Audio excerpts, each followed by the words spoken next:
Act 1, Scene 4 of Macbeth finds us once again back in the realm of civilization at the king's headquarters, having been in the realm of the supernatural out on the heath and away from civilization. We now find ourselves back in the heart of this civilization in the royal encampment.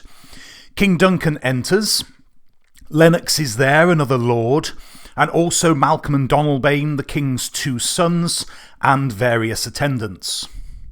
Duncan wants to know this: is execution done on Cawdor, or not those in commission yet returned?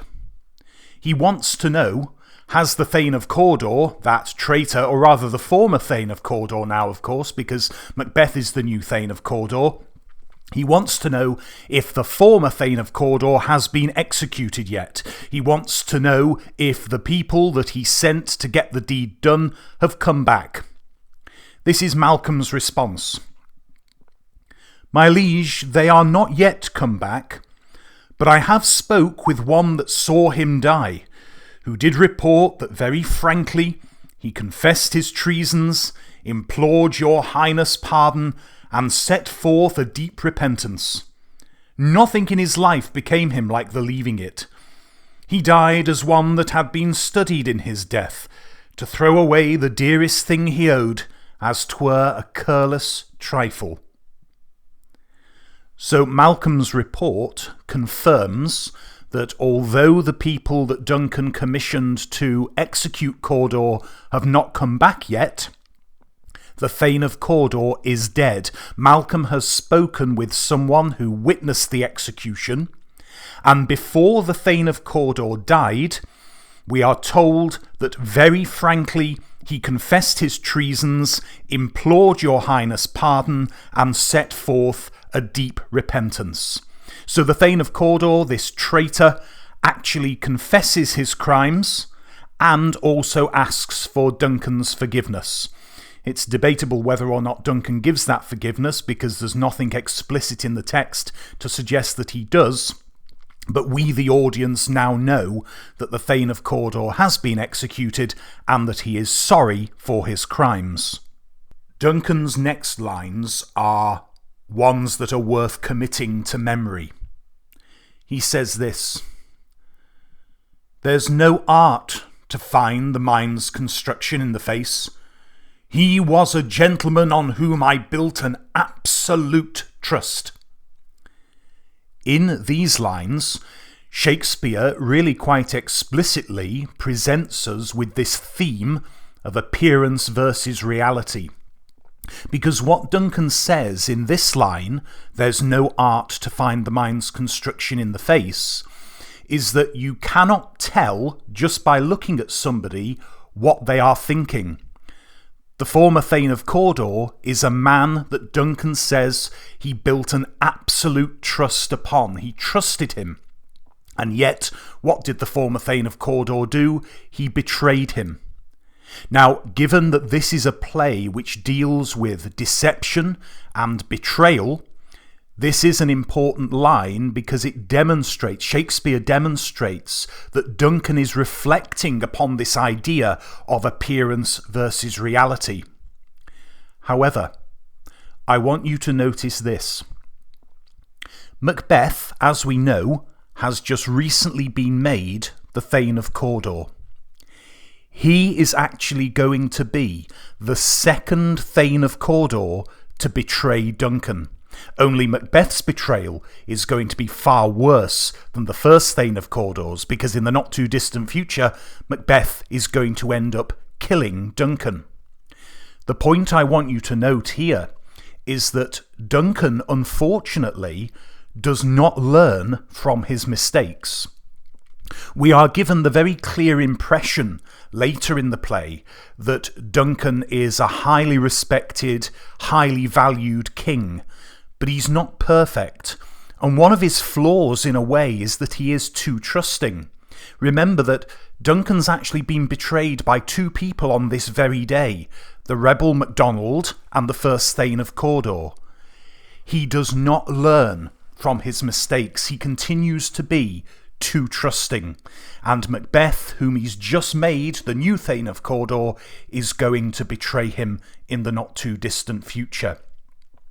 In fact, Shakespeare does something structurally here on stage which is very significant. Just as Duncan has said about the Thane of Cawdor being a man he thought he could trust, but then went on to betray him, notice that straight away after that we are given the stage direction, enter Macbeth, with Banquo, Ross and Angus. But it's the fact that, and there's a certain irony here, the fact that just after Duncan's been talking about betrayal, who comes onto the stage but Macbeth, who's going to betray Duncan very soon. There is a sense of dramatic irony here as well. Remember, dramatic irony is when the audience knows something that the characters on stage do not. We, the audience, already know that the idea of murder has gone through Macbeth's mind. We know it's frightened him as well. We know that it's not an action that he wants to take, but he has thought about it.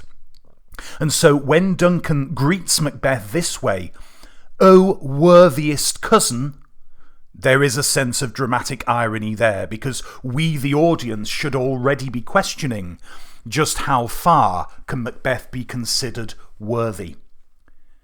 So Duncan's line continues.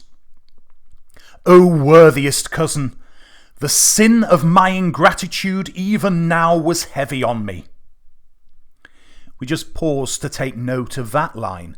This shows you what a generous and compassionate king Duncan is. What he's saying in these lines is that he's actually feeling guilty, that he cannot reward Macbeth even more greatly. And it's bothering him, because Macbeth has done so much to save the kingdom on this day. Duncan feels that he should be able to reward him further, but feels a sense of guilt and ingratitude that he's not able to give Macbeth even more. He continues, "Thou art so far before that swiftest wing of recompense is slow to overtake thee. Would thou hadst less deserved, that the proportion both of thanks and payment might have been mine. Only I have left to say, more is thy due than more than all can pay. I owe you so much more than I am actually able to give. More is thy due than more than all can pay." Now, Macbeth's first lines in this scene are potentially problematic, and they're certainly open to evaluation, but let me give you my interpretation of what he's about to say. I think that we, the audience here, are expected to take what Macbeth says at face value. In other words, we are meant to understand that what Macbeth says now, he truly means. He's not trying to be deceptive, although you could potentially argue that he is being deceptive here and that he's saying what he thinks Duncan wants to hear. But I actually think he genuinely means this, because Macbeth's character has not fully started its decline yet, and so I am inclined to take what Macbeth says here as genuinely meant. This is what he says. "The service and the loyalty I owe in doing it pays itself. Your Highness's part is to receive our duties, and our duties are to your throne and state, children and servants, which do but what they should by doing everything safe towards your love and honour." What's Macbeth saying here? He's saying that, King Duncan, your Majesty, I am your subject and therefore your servant, and serving you and doing everything I can to protect you and your kingdom is reward in itself. What he's trying to do here, of course, is put Duncan's mind at rest. Don't feel guilty, Your Majesty. By fighting for you, by doing all I can for your country, that in itself is my reward. I don't actually need anything more. So bearing in mind what I've already said, I would be inclined to evaluate that line as Macbeth being honest here. At this point in time, he does feel a sense of reward for doing his duty as a lord and loyal subject. However, Duncan has already dropped hints that he feels that he should be paying Macbeth even more reward. And what he says next is very significant. He says, "Welcome hither, welcome here, welcome back. I have begun to plant thee, and will labour to make thee full of growing." Now, he's speaking directly to Macbeth at this point. Let's have a look at that line again. "I have begun to plant thee, and will labour to make thee full of growing." Duncan is using the metaphor of, I suppose we'd call it a gardening metaphor here. He talks about Macbeth metaphorically as being like a very precious plant, which he's just planted in his garden and which he is going to tend and make even better. Now, if you consider that Macbeth already has in mind that one day he's going to be king, if you watch really good productions of Macbeth, you can see at this point Macbeth's face full of hope, because Duncan appears to be dropping a big hint here. I am going to make you even greater than you are. He is going to make Macbeth full of growing. So you can imagine this idea of the character of Macbeth becoming excited that maybe Duncan is going to help him to become the next king. More about that very shortly. Duncan then turns his attention to Banquo. "Noble Banquo, that hast no less deserved, nor must be known no less to have done so, let me enfold thee, and hold thee to my heart." To which Banquo replies, "There, if I grow, the harvest is your own." Duncan is incredibly grateful to Banquo as well. He hasn't rewarded Banquo with a new title or extra responsibilities. That's been reserved for Macbeth, who's done even better on that particular day than Banquo. But being embraced by your king, which is what happens here when Duncan says, "Let me enfold thee and hold thee to my heart." Often you will see on stage, although there's no stage direction here, the language suggests that Duncan actually embraces Banquo, and that would have been an incredible honour for a lord at the time this play is set, to actually get a rather nice hug from your king. Now, Duncan's next speech is important from a plot point of view. Although there's been nothing in the play to suggest this so far, there are lines later in the play to suggest that Duncan, at this stage of his life, is an old man. And he has not, as yet, named his successor. Now, as I understand it, in 11th century Scotland, the throne did not necessarily pass to a family member. The king at the time would name the person that they felt would be most worthy to succeed them. Duncan is an old-ish man, and as yet has not named a successor. But I think we are led to believe that after this rather rough day, where Duncan's kingdom almost fell twice, once to a rebellion and once to an invasion, Duncan has decided that now might be a good time to actually name his successor and try to make his kingship that bit more secure. And that's what this next speech is all about. "My plenteous joys, wanton in fullness, seek to hide themselves in drops of sorrow.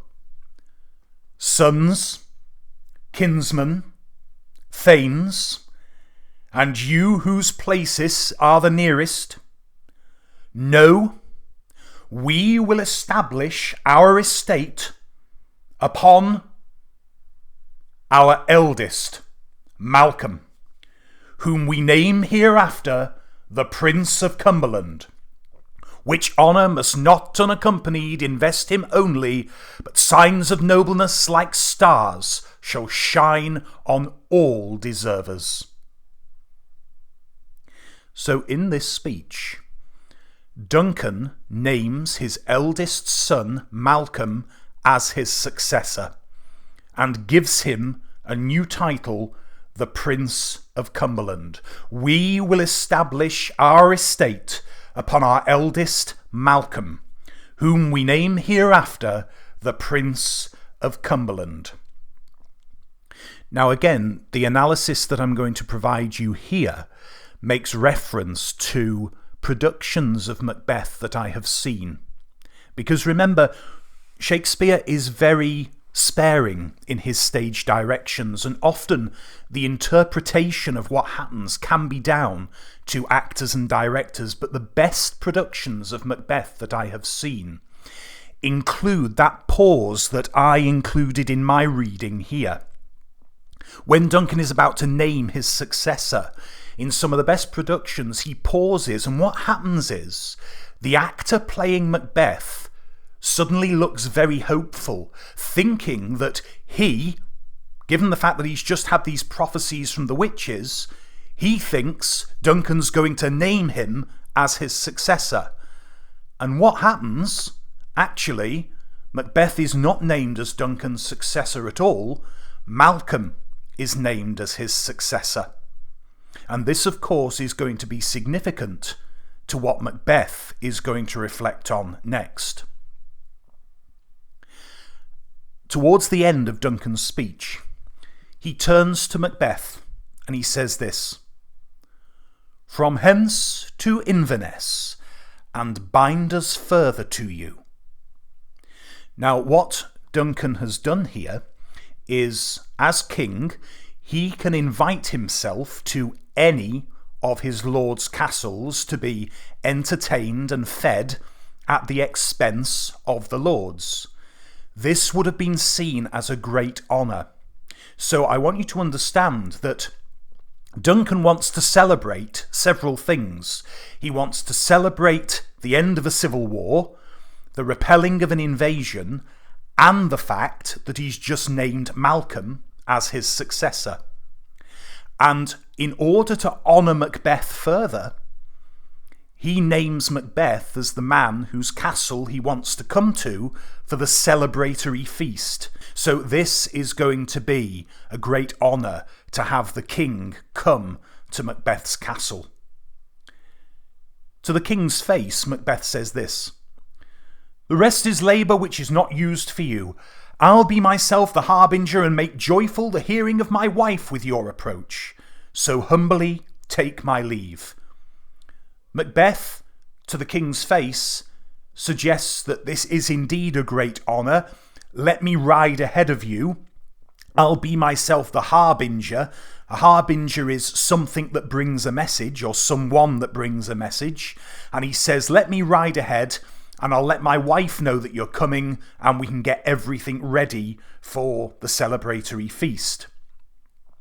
Just before Macbeth leaves, Duncan says this to him: "My worthy Cawdor." Notice that Duncan uses Macbeth's newest title, because as well as being Thane of Cawdor, Macbeth is still Thane of Glamis, but Duncan uses Macbeth's most recent title almost as a little reminder of the reward that he's just received. In Macbeth's final speech in this short scene, it is delivered as an aside, which remember means that only the audience is meant to hear this. The Prince of Cumberland. That is a step on which I must fall down, or else a leap, for in my way it lies. Stars, hide your fires, let not light see my black and deep desires. The eye wink at the hand, yet let that be which the eye fears when it is done to see. And off he goes, he leaves the stage. Macbeth realises that Malcolm is now an obstacle on his path to the throne. He says of Malcolm, metaphorically, that is a step on which I must fall down or else o'erleap. I, Macbeth, can now allow the fact that Malcolm is named successor to trip me up and therefore stop me getting the kingship, which is what I want. So I can either give up now, or I need to o'erleap, leap over this obstacle, just as if there was an obstacle on a path, on a journey that I was taking. I can either get to the obstacle and turn back and not go on, or I can leap over the obstacle and carry on with my journey. And of course, the journey that he's referring to here is his path to the throne. We get to a point where we could suggest that we really are starting to see the decline in Macbeth's character now. He says, "Stars, hide your fires. Let not light see my black and deep desires." That reference to black and deep desires is, of course, suggesting this idea of forbidden and secret thoughts. And we, as the audience, already know that one of the black and deep desires, these forbidden thoughts that have already gone through Macbeth's head, is the thought of murder. This will not be the first time in the play where the idea of evil is represented by the notion of darkness and goodness by the notion of light. Also, of course, light is something that reveals. We talk sometimes metaphorically about shining a light on something in order to bring knowledge and ideas to the forefront.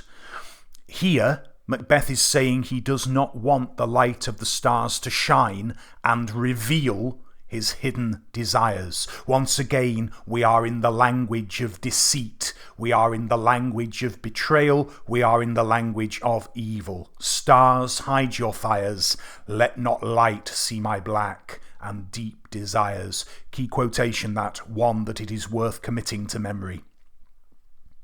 The last lines of this particular scene go to Duncan. Rather ironically, he says, "True, worthy Banquo, he," meaning Macbeth, "is full so valiant, and in his commendations I am fed. It is a banquet to me. Let's after him, whose care is gone before to bid us welcome. It is a peerless kinsman." And off they all go towards Macbeth's castle. We, the audience, have just heard Macbeth talking about black and deep desires, the hidden evil, the forbidden thoughts within. And then Duncan talks about Macbeth as being full so valiant, and a kinsman without peer, peerless, meaning without equal.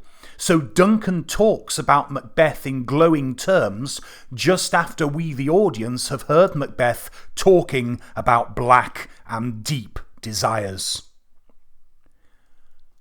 Act 1, Scene 5, then, will be our next tutorial, in which we are introduced to the significant character of Macbeth's wife, Lady Macbeth.